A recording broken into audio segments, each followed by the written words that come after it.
Celtics Stuff Live with your hosts, Justin Poulin and John Duke.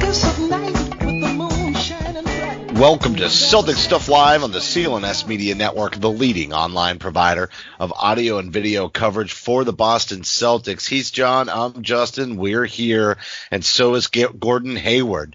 Not Marcus Smart on Monday night, getting some much-needed rest, getting banged and bruised as the season goes on for all of these guys, really. And yet there they are in sole possession of the number 2 seed in the Eastern Conference. And after beating up on Denver, looking pretty good in terms of all the teams in the NBA right up there at the top. Despite these injuries, great to see Gordon back. Nice to see that starting lineup spread the ball around against Cleveland. Lots of production for every single one of the starters. Pretty effortless, too. And they let themselves get sloppy with Cleveland there several times during that game and totally able to overcome it without really relinquishing control, being able to push it back up to 20-point lead several times. Lots of younger players getting time. And really the story of the night in the Cleveland game is the fact that Grant Williams finally hit a three-pointer. We've been waiting a long time for this, John, and I don't mean to make fun of it because it must have been a really tough go for him mentally to get over that. But boy, was it great to see his teammates getting behind him, really being happy for him that he finally got that monkey off his back. It was huge. I mean, oh my gosh, it's like the whole roof came off the gym that night, tonight. It was awesome to see. I mean, you hit 20, you missed 25 in a row. That's, it's not just like, it's the start of his career, right? He's going to make a statement entering the league. I mean, you think about this as your little kid. I'm going to go out there. I'm going to kick ass. I'm going to go out there. I'm going to show him what I got. And then I'm going to brick 25 in a row. That's tough, man, but I'm glad he got through it. All right, so let's hope this can kind of help him to, maybe not worry about that so much, and then he's doing all the other things right. He's doing all the other things right. I mean, especially for a rookie, it's been noted several times. He's kind of been compared to the Marcus Smart doing the dirty work, but a little bit bigger player, and he's strong. And so is Marcus, so I see the comparisons there, and hopefully he'll just continue to get better as he progresses through this season. And we'll talk a little bit about Daniel Tice, who hit 2 3-pointers in that game as well. But you and I both thought that this team was going to split games between Miami and Denver. I was thinking probably the Miami game would be the one to lose, with Denver as a revenge game at home on deck. That was the one I felt like, yeah, they'll probably get that one, but they'll probably lose one of these. And instead they go 3-0. Really taking care of business. And it does look so effortless, doesn't it? I mean, there are some games when, as long as they're just kind of clicking, it's really amazing to me how smooth it always feels. And they never lack for confidence. There's been a couple of sloppy games along the way, but even their losses have been ones that I felt like had the rug pulled out from under them. I won't forgive the refs in the Clippers game. How can you? I mean, that was a huge game that really should have gone in their category, and certainly for Patriots fans, all the more reason to be frustrated with officiating, basically tearing away what should be sure wins. But look, it's over and you move on. But it's all part of the narrative on the way to a championship. Yeah, but you look at what Milwaukee's going through, and they've won 15 in a row now after we record this tonight, winning again against Orlando. And they're running away with the East, it seems. They're, several games up, and at this point, you wonder if this is even going to, if anyone can catch them. But, Boston's 2.5 games back, I guess. They owe us, though, because we got them, sure. And we owe Philly, so. But they haven't really played anybody in this run either. Like the whole Clippers thing. I mean, they beat the Clippers without Kawhi, and that's something, I guess, so you tip your cap to them. But I certainly would like to see them maybe have to run through Miami and Philly and Toronto and really, see what they could do there, play the Lakers. Right now it's, Boston, they're not, they're certainly not stride for stride with the Bucks, But this is becoming a bit effortless, and I'm so impressed with the way that a game like tonight's, where the Celtics have been playing well, the Jays, as we talked about so much on the last show, really rising. They finished that third quarter against the Nuggets. Absolutely. Did we ever tee that up on the last show?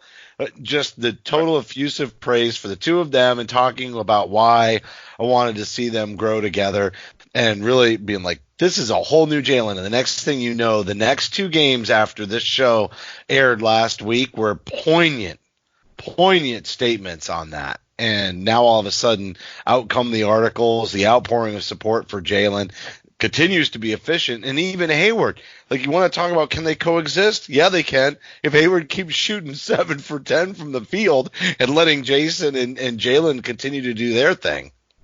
I mean, there's just a level of, it's like, okay, I don't know if anybody's watching The Mandalorian, but it just seems like, when's Baby Yoda gonna really figure it all out, and you kind of look at these guys, and it's so easy for 2 years with Jason Tatum or 3 years with Jaylen Brown, and just kind of get frustrating with okay, when's it gonna happen? I want all the goodness now. I want this, these guys to be fully formed, awesome players. It doesn't work like that.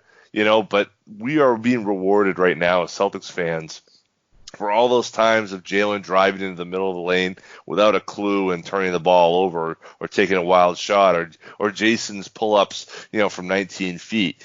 We're being rewarded because they're leveling up. They're figuring out how to be efficient players, how to attack a defense, how to work with their teammates. I mean, the playmaking these guys are both putting in right now, and really creating opportunities for others.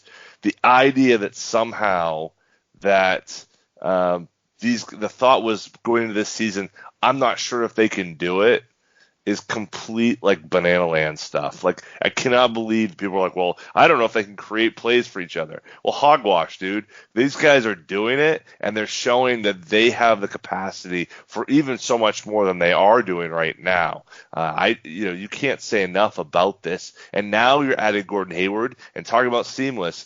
Now he comes in, and they didn't skip a beat. They didn't skip a beat at all. And yes, it's Cleveland, but I really like where this Celtics team's headed. I'm so excited, to get to the Christmas games and push on to the next year. It's so fun right now to be a Celtics fan rooting these guys on. Well, just look at where they've been, and that this was supposed to be a rebuilding year, and right now they're on pace for 63, 64 wins. That's amazing, especially because they're dealing. It's amazing. It's crazy, yes. It is, and also because they've been dealing with injuries like they have the last two seasons. I mean, they haven't avoided injury. Kemba's been out, Smart's been out, Hayward's been out. I'm not saying that they're been as impactful as the injuries the last couple of years, but certainly they're barely missing a beat. It's interesting with such a young team that the rotations can be in greater flux than they've ever been. And yet they're on pace for 63, 64 wins. It has everything to do with the progression of the Jays and the team chemistry. No, I'm not going there. All right, so follow Celtics Stuff Live on Twitter at CSL_tweet live. You can follow me at CSL_Justin. John is at CSL_Duke. The entire CLNS Media Network at CLNS Media, Facebook.com/CLNS fans. Download the CLNS Media app for iOS and Android. Simply search CLNS Media in your app marketplace. YouTube.com/CLNS Media for high definition, full length locker room interviews and the Garden Report, the Roundtable, and Celtic Stuff Live. So let's talk about the big man factor. Oh, do you want to add something? We need to talk about this just real quick. So we talked about Grant Williams and making his first three. So Jalen in the post game told Abby Chin and the reporters after is that they were calling until he made that three. They were calling Grant Williams around the team Ben Simmons. Oh, I love the bad blood. Oh, the shade. Oh, throw that so shade. So good. Yes. They were calling him Ben Simmons. Oh my gosh. Oh, that's going to be so much drama. I love it. I love it. I can't wait for them to run them out of the building. I think it's going to be, Philly got lucky playing them the first game of the year when they really just didn't quite, because they're so much stronger than that game. That game was a wake up call, but now they're going to be healthy and they're going to be so on the passing on this club right now. The ball movement, even when they got a little loosey. I remember early in the first half or midway through the first half, I think they're out on a break. They're really pushing the lead up, feeling pretty good. And then Tatum tries to throw it behind the back, maybe to Carson Edwards in the corner, but kind of throws it behind him. They're getting so confident in their ability to do these crazy passes that they're just taking some really nutty ones and getting a little too loose.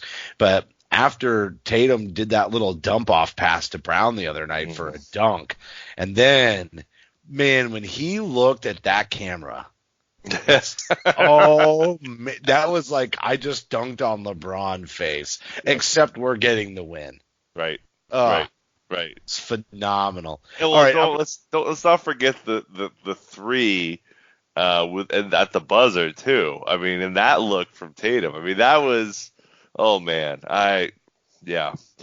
No, that's what I'm saying. The three in the buzzer. I thought you were talking about Jalen's dunk. I'm saying the look that Tatum gave the camera was the kind of look that we would have seen him give the camera after he dunked on LeBron if they were walking away with a win. Yes. Totally. All right, so let's talk about the big man thing.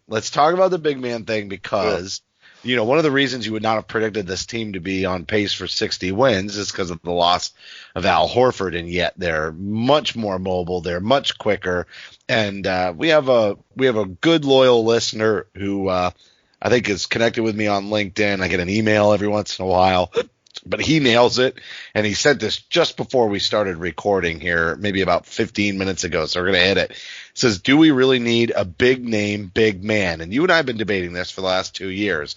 Then he asked, do we even want one? I know I don't. He says, so why is Tice not the perfect center for the Celtics? Quick, fast, rim runner, good rebounder, boxes out, excellent pick and roll defender, gets back fast on D, can guard small forwards, got sure hands, blocks shots, rarely makes mistakes or turnovers, keeps the ball moving, sets good screens, can hit the three, at least tonight he hit two, and keep the opponent honest. Basically, he's got great fundamentals, and he's solid with a capital S. He does have trouble with much bigger guys in the paint, but how many quality starters is that really in the league across the board? Early subbing or strategic spot starts for guys like Embiid may make sense.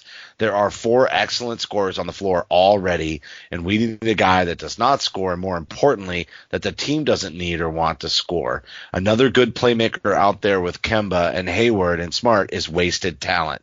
Smart's going to finish the games anyway, just need 20 to 25 minutes from our starting center. And though we made fun of him, our friends in L.A. did just fine with a guy like that, though he played power forward in Kurt Rambis. So he loses a few Kurt Rambis reference, right? Yeah. But sorry, man. Point well taken, right? It's just absolutely, point very well taken, and that's how I've been kind of feeling. Not just this year, but last year. You and I definitely did not agree for most of the year on Anthony Davis, and really trying to go all in on that. And Anthony Davis is a little bit different when you talk about going for a big name, big man. I mean, he is a difference maker. There's no doubt, a very unique talent in the league. But at the same time, I've just been wanting to watch this team run. I mean, that was my biggest clamor is like, can we please see this team take advantage of its youthful athleticism and get up and down the floor?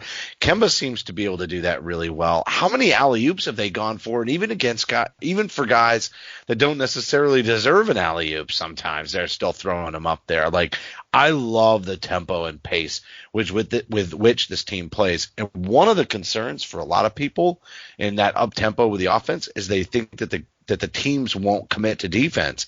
But, contraire. They're very committed to defense and still playing up-tempo offensively. It's actually probably the reason why they have suffered through some injuries. Yeah, I mean, I think that the ability, the rim running, and that the use of the alley-oop, I think, has added a lot to this team and created, early on especially, The first few games of the season, I thought they were looking to test that as it was a weapon last year they didn't use well at all. I mean, how many different alley-oops were thrown over backboards and thrown aside and asunder and blah, blah, blah. It was horrendous, right? They know what it was the joker on the team is how the team couldn't throw alley-oops. This season, first game, they're throwing it up to Tice. They're throwing it up to Rob Williams. I mean, less so to Cantor, but he too has been a threat that has drawn the gravity of the defense towards the hoop and opened it up for everybody else. It's that, they don't have that pick and pop threat with Horford, but by pulling the defense into the paint and having to, contend with whatever that is, it doesn't mean that those players are at the caliber of Joel Embiid or at the caliber of Karl Anthony Towns, let's say, but at least that's pulling that focus off of where their threats really exist and where the strength of the NBA game here is in 2019 or 2020. It's absolutely on the arc. And so the more you can make that a threat, the better it is for all of where that team's strength is, which is those three wings and Kemba Walker. And the proof is in pudding. That offense has been humming. And I think the more they use that, it's helped. And also I'd add one thing you and I talked about last week. Don't forget, we talked about Tice hitting the three. Tonight against Cleveland, he starts looking again a little bit more looking for that three ball, 2 for 2. He hit some this past weekend against Denver. It's like we talk about it and then they just go do it. It's like, yeah, Follow Brad the just Celtics watches stuff this. live on Twitter. You're welcome, Brad. If you're still listening, Brad. Well, they just keep welcome. opening it up, right? They're opening it up. They're just telling everybody that they can do it. And just, again, it comes to that self-confidence. Like, they really believe in themselves. They really believe that they can pull it off. And they're out there just stretching and stretching and stretching beyond their comfort zone to see what they might be capable of. And the sky becomes the limit. And it does – a lot of it, when you're that much in charge of a game and the flow and things are coming easily, you can take those kinds of risks without it hurting. And it does take a lot of the pressure off. If these games were tightly contested, they'd be in trouble. And then just look at how many slow starts they've gotten off to, and then they wind up winning the game by 20 points. Right. Just crazy. And even the big man spot minutes thing, that's a really good point. And he didn't really throw Cantor in there, but against Denver, a team that's got some size, Cantor had a really nice evening. Limited minutes.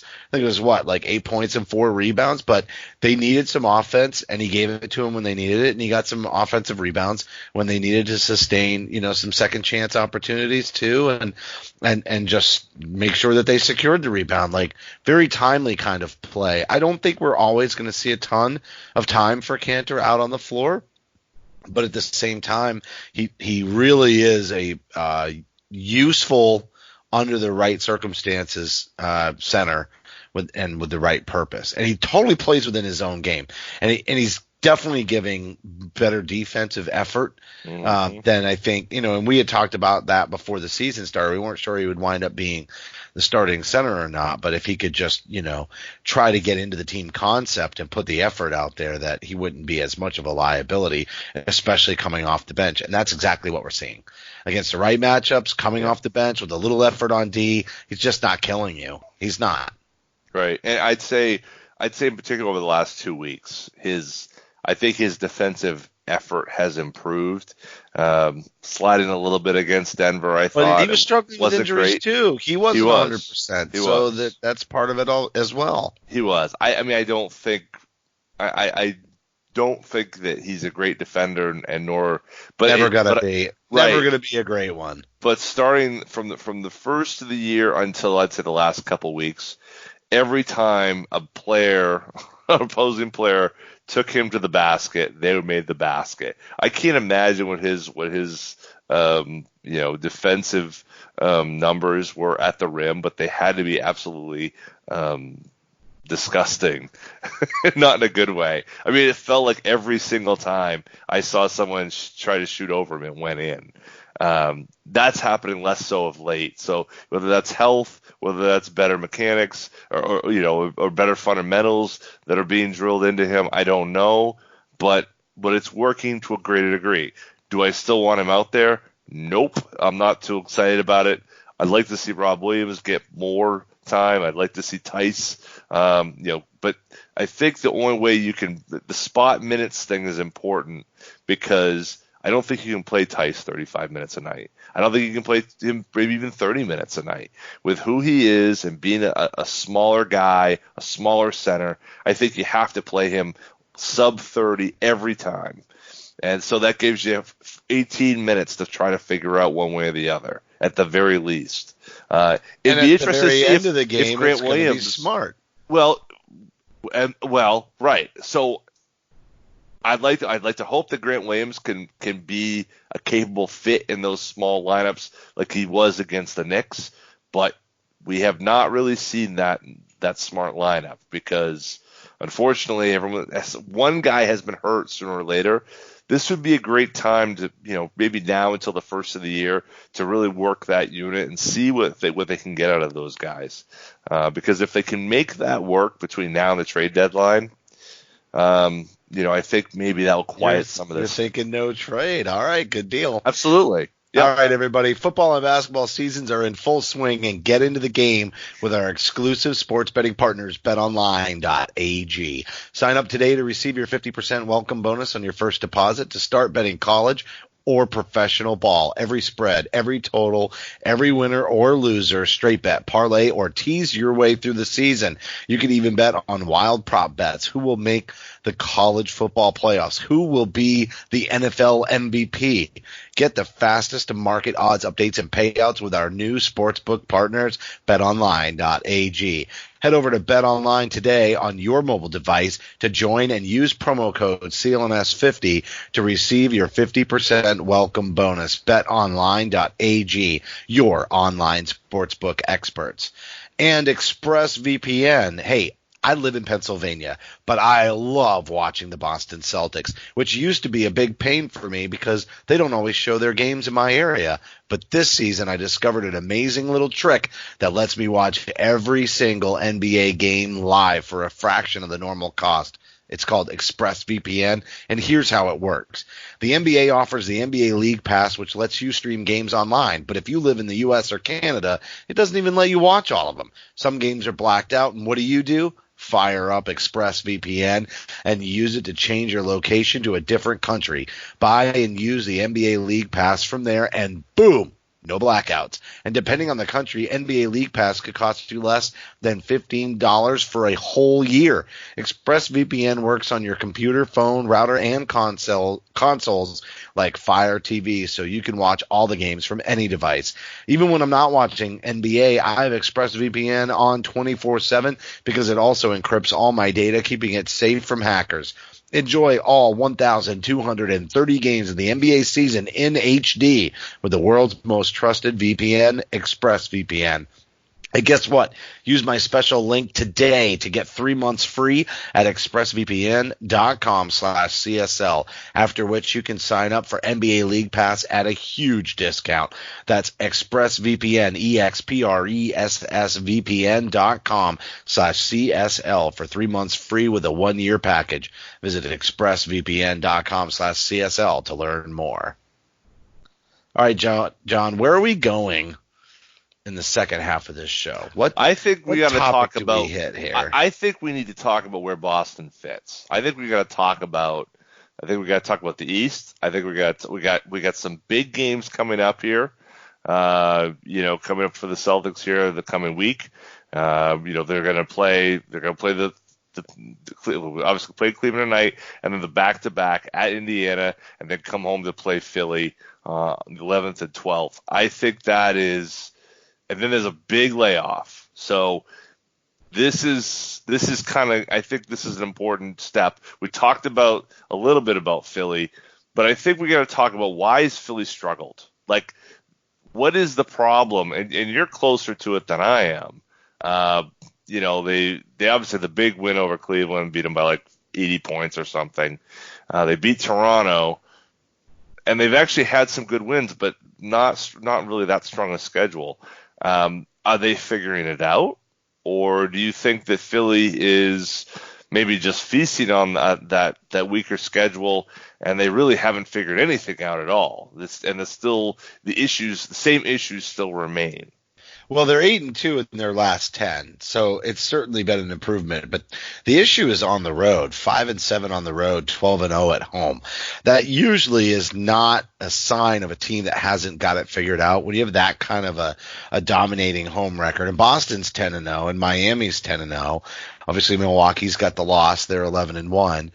But usually when you're holding and protecting home court, it's not as big of a mess as it might feel like. They have the same amount of wins as Boston with 17 at the time we record this, but they have 2 more losses. So they've had a little bit more of a rigorous pace to their schedule, playing 2 more games in Boston. Could be some back-to-backs, some home and aways. I have to go back and actually look at that schedule to see how that kind of played into it. They're only 4 games back. I think the biggest thing is they do have a little bit of new chemistry to deal with, and that whole that blip in the radar that they really experienced was all around the Karl Anthony Towns bit. You know, that hurt them, you know, and we talked about that on a previous episode, but I feel like that kind of threw him for a loop, even though initially it seemed like Embiid was just really blowing up, you know, his confidence and his ego and his ability to dominate. You know, he had that one game where he scored 0 points. So I think that's the kind of thing that they'll really work it out, and I think they'll figure it out. So I'd still be concerned. I still would look at them as a top 3 team in the East. Like, I think they're better than Miami for sure.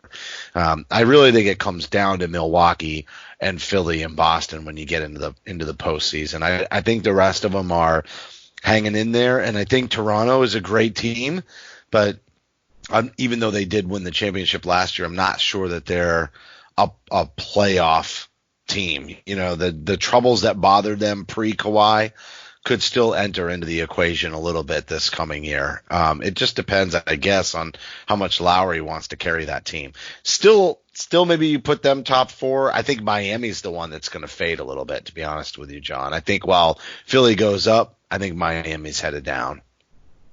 I think Miami's depth is a strength for them, so they can withstand injuries. But they're the type of depth of what their roster is made of is maybe more suspect, perhaps.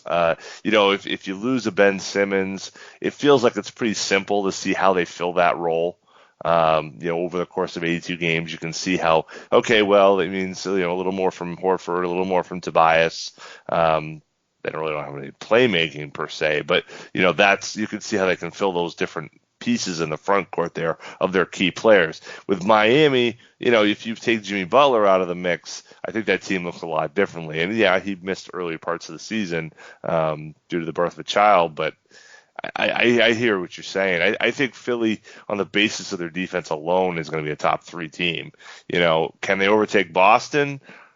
I'm interested to see, because I think you're right. Not if we win the head-to-heads. That's the right. We gotta, you know, and I think Boston is going to end up taking. I think they win the next 3. To be honest with you, I guarantee you a split. But I think Boston could take the next 3. As much as Philly has great defense and can frustrate Boston, I think they're getting much better at getting more up-tempo. I just think they were too slow in game 1. And I think once that passing and that ball movement, if they can just not hesitate the split second, that makes Philly's defense so much better against them, and they keep it moving. I think they can really. I just want to see them score plus 100. I think that they can get 100 points on the board, that they beat Philly. That's how I feel about it. I think that's true. The first game of the season was pretty rough by all accounts. I mean, there's a lot of missed both shots offensively. Yeah, nobody looked like themselves. But the team that's 14th in offense is a heck of a lot closer than the team that's 8th in offense to what we saw. And so, you know, I feel like, you know, Boston's 4th in defense. You know, Philly's is 4th. Philly's fourth, Boston's fifth. So they both can lock it down, okay? And Boston's a better offensive team. And it goes back to what we were talking about earlier in that you want the strength of the team beyond the perimeter.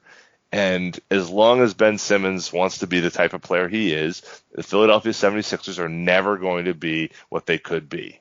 That's just end of story. I don't even want to hear any more about it because every time we go through this, even Brett Brown went off the other day talking about how, Ben's got to take 1-3 a game and he's got to have 8 drives a game. And I think he's absolutely right. Listen to your coach, dude.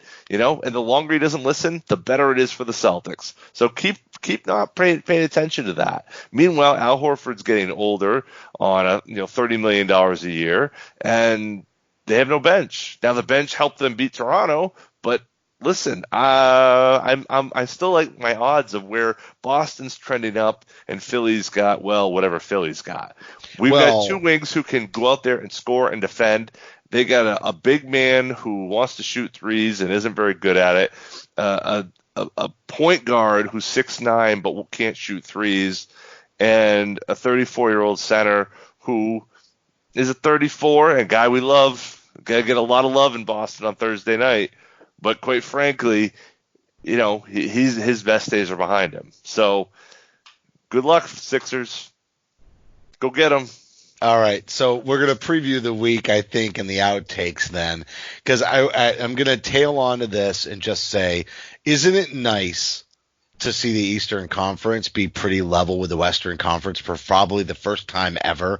And then you watch players like Kawhi, go over the West Coast, and then even Kyrie stays in the East Coast. Kevin Durant comes over, but he's not even playing. It's really kind of cool. This is the first year we can look at the standings, and we've seen it before where there's been strong teams. We talked about this last year. Strong teams in the East at the top, but everything tails off at the 5 seed. But that's not the case this year. If you put them head-to-head records, 1 through 8, the dip in where that losing record still making the playoffs in the Eastern Conference is the same as the Western Conference. It's pretty leveled out, and a lot of that has to do with really internal development on the East Coast too.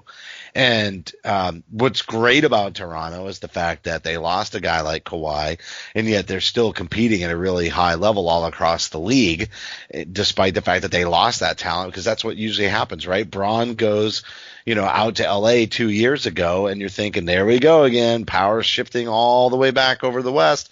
And yet here we are 2 years later from that. And Kawhi makes the same move after, being traded to the East to finish a year, and yet all of a sudden it's leveled out. How nice is it to have that balance? Yeah. No, it is. And it's been 20 years probably since the East was on par or better than the West on a consistent basis. So it's nice to see. I think that certainly the Clippers and the Lakers are the class of the West for sure.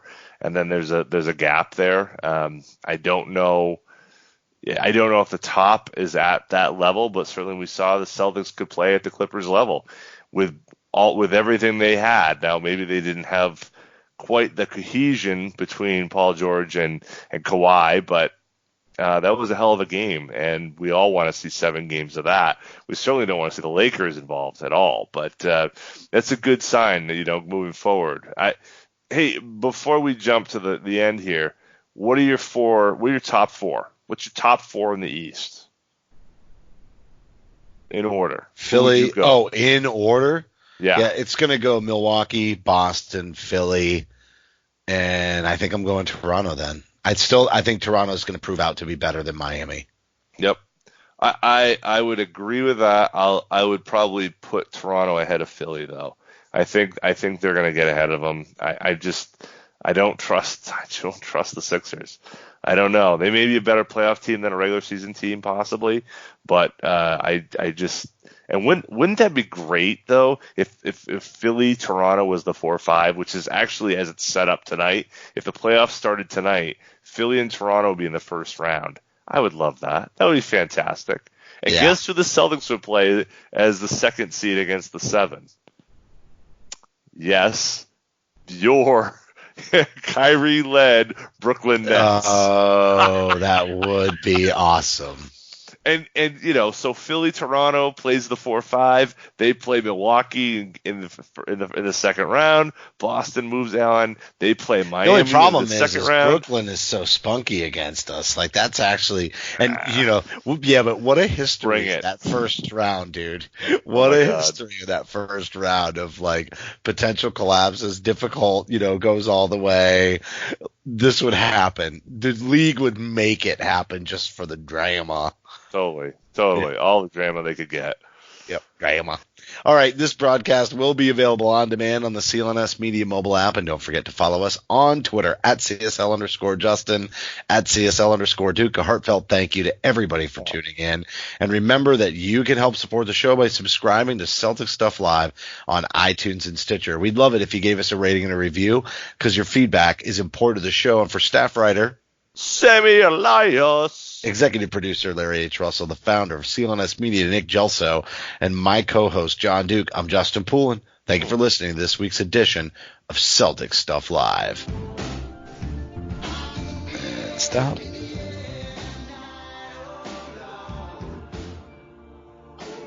All right, the predictions are easy because this is a weird point in the schedule. It's 2 games. We have a Wednesday, Thursday, back-to-back. Right, and it's an away and home. Mm-hmm. So away against the Pacers, a short flight back to Boston, really, for and then they play the 76ers on Thursday, and then they have almost a week off before they play the Mavericks.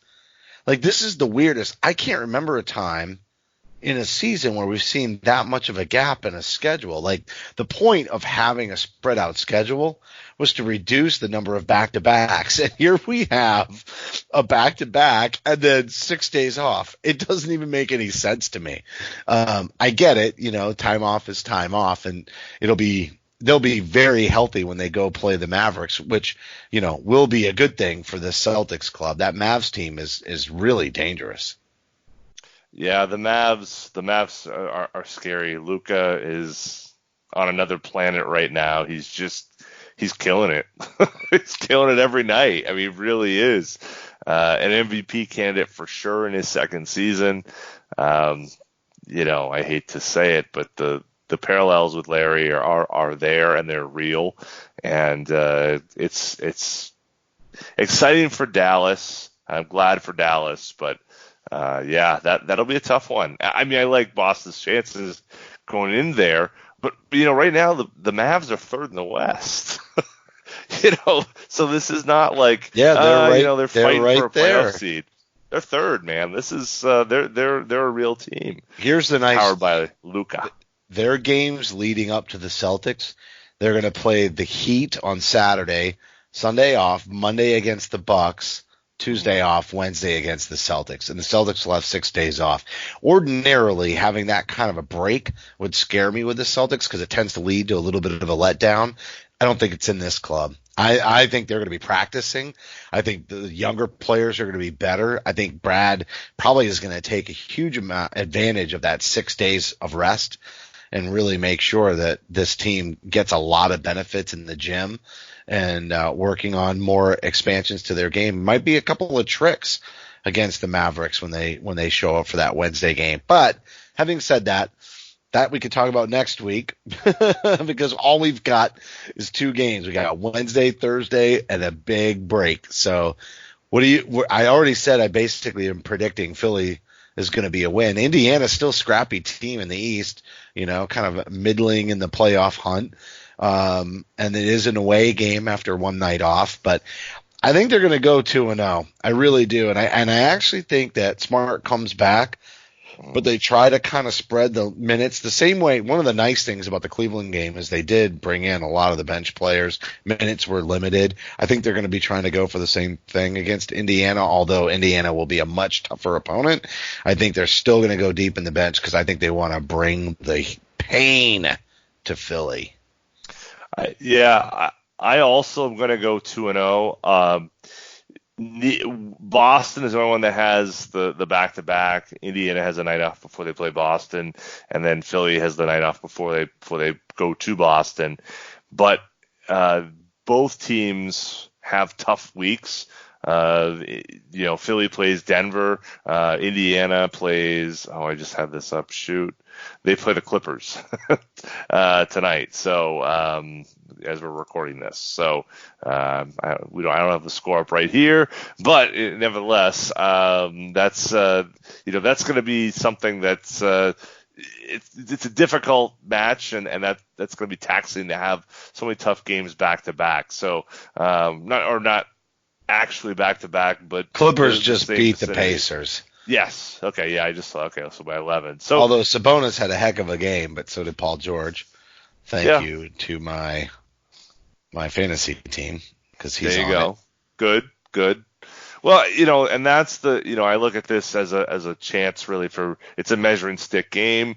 Clippers, or I should say the Pacers are in a position where, obviously they've overdone what they perhaps have as a roster without Oladipo, and with his eventual return, they're kind of in that next tier down below. Will his return bring them back? So they're scrappy, they're tough, but I like Boston's chances to go to Indiana, and I think even more so I like Boston's chances to beat Philly in Boston. I think there's going to be a lot of love for Al Horford that night, but if Boston can get out early against Indiana and kind of win that game on the road, rest a little bit, and come back home, I think the fans are going to be fired up for that one. They'll get charged. Yeah, there'll be no letdown against Philly at home coming off that Indiana game whatsoever. All right. So John, what do you tell them? Oh, what are we telling for everyone listening right now? Yeah. Because other podcasts will apologize to you for going long. We don't do that here. We don't do that here because we know you love listening to what we have to say, or at least tolerate it enough to say, like, listen, subscribe. But for those of you still listening, for those of you still listening right now, as I'm saying this, you're welcome. You know what's awesome? What I love about this is we get tweets every next day, and they're like, "You're welcome. I'm still listening." I love it. I love it, you guys. Thank you. Thank you for letting this be our little cult thing. If you're still listening, say it again, John. Say it again. Say it again. You're welcome.